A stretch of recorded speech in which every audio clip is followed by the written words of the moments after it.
অনেক ব্যক্তিকে দেখবেন যে তাদের আপনজন থাকার সত্ত্বেও বা তার ভালোবাসার মানুষ থাকার সত্ত্বেও সে দিনের শেষে একটা টাইম মনে করে যে তার কেউ আপনজন নেই বা তাকে কেউ ভালোবাসে না।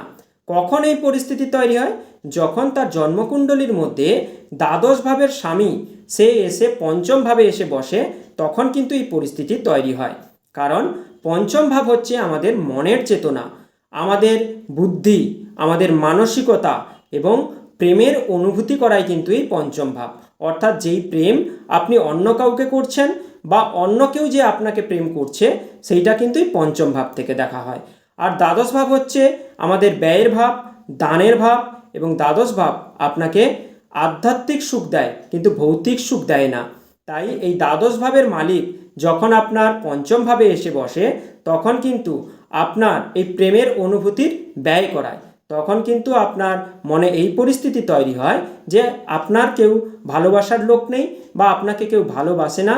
এই পরিস্থিতি কিন্তু তখন তৈরি হয়।